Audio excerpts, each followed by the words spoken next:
प्रसिद्ध पाश्चात्य पंडित थीबो ने शंकराचार्य कृत भाष्य के स्वरचित अनुवाद की भूमिका में शंकराचार्य की व्याख्या के संबंध में लिखा है कि बादरायण का दार्शनिक सिद्धांत शंकराचार्य के सिद्धांत से सर्वथा भिन्न था, किंतु शंकराचार्य ने अपने शुष्क निर्विशेष अद्वैत सिद्धांत का प्रचार करने के लिए बादरायण के ऊपर अपने मत का आरोप किया है।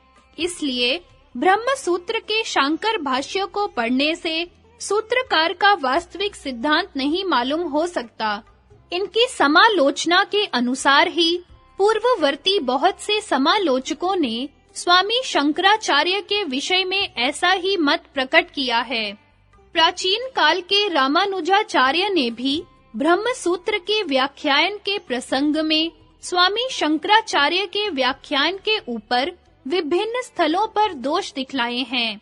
रामानुजाचार्य के पूर्ववर्ती आचार्य भास्कर ने अपने भाष्य के आरंभ में लिखा है कि शंकराचार्य ने सूत्रकार के अभिप्राय को गुप्त करके अपना सिद्धांत ब्रह्म सूत्र के भाष्य के बहाने प्रकट किया है।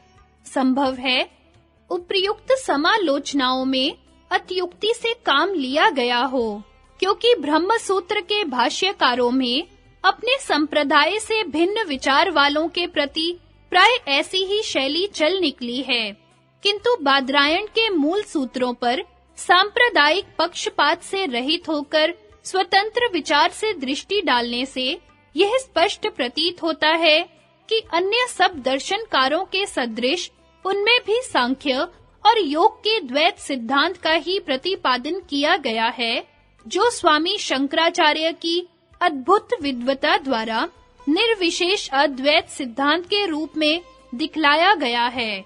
ब्रह्म सूत्र में वैदिक दर्शनों का खंडन नहीं, प्रत्युत श्रुतियों के साथ उनका समन्वय है और बादरायण से लगभग 2500 वर्ष पश्चात भगवान बुद्ध का जन्म हुआ है, जिनके संप्रदायों का ब्रह्म सूत्र के शांकर भाष्य में खंडन किया गया है। वास्तव में यह बात प्रतीत होती है कि स्वामी शंकराचार्य के समय में सारे भारतवर्ष में नास्तिकता फैल रही थी और अवैदिक मतांतरों का सब ओर प्रचार था। तांत्रिक संप्रदाय, पाशुपत और पांचरात्र तथा शाक्त मत वालों की नास्तिकता बढ़ रही थी।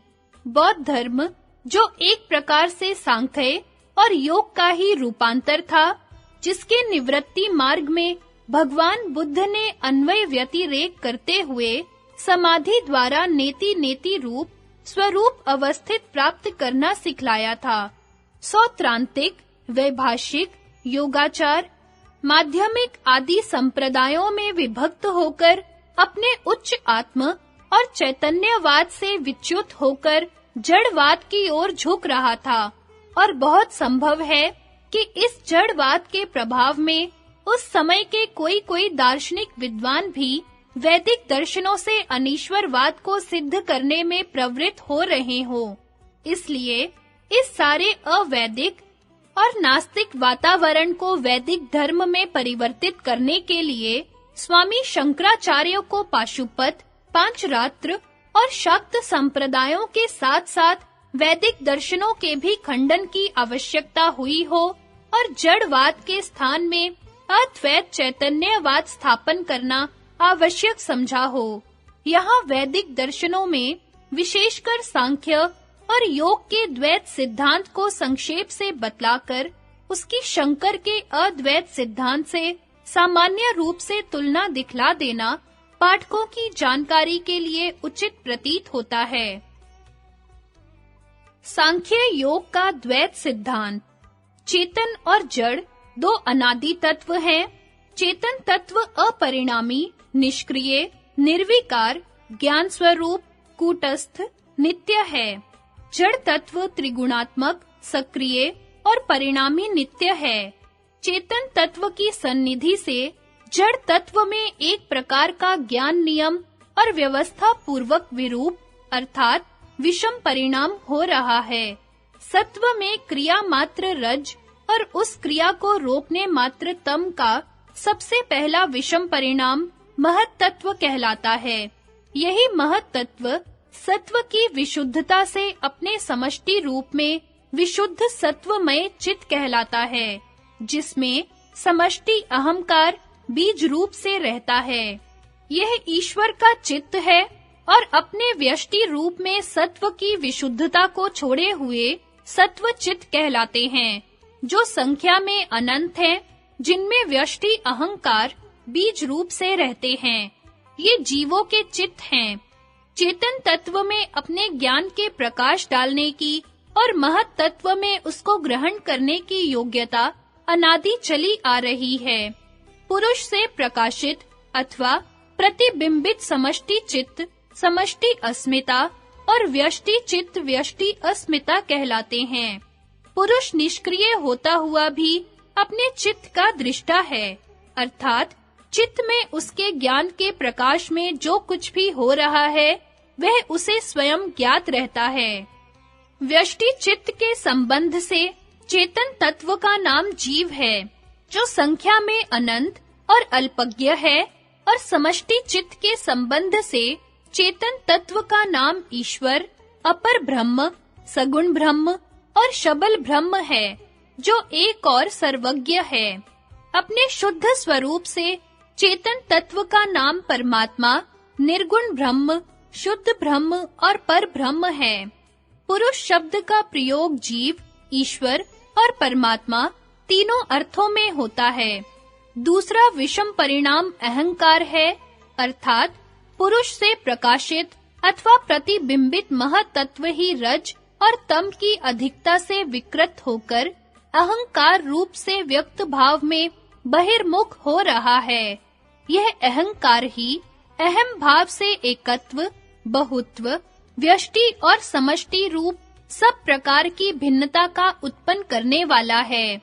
विभाजक अहंकार से ग्रहण और ग्राह्य रूप दो प्रकार के विषम परिणाम हो रहे हैं, अर्थात विभाजक अहंकार सत्व में रज और तम की अधिकता से विकृत होकर ग्रहण रूप 11 इंद्रियों और सत्व में रज तम की कुछ विशेषता के साथ अधिकता से विकृत होकर परस्पर भेद वाली 5 तन्मात्राओं में विकृत होकर बहिर्मुख हो रहा है।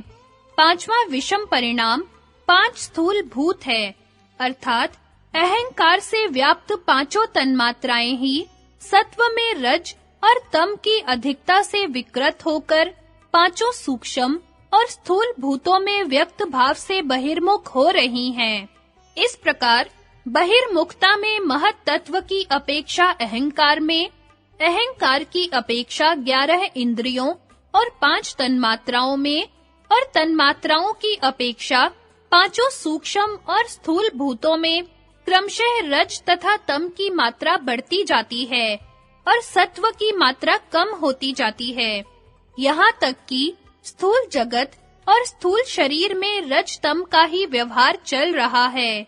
सत्व केवल प्रकाश मात्र ही है और महत् तत्व में प्रकाशित अथवा प्रतिबिंबित चेतन तत्व भी उपर्युक्त राजसी तामसी आवरणों में आच्छादित होता हुआ स्थूल शरीर और भौतिक जगत में केवल झलक मात्र ही दिखलाई दे रहा है।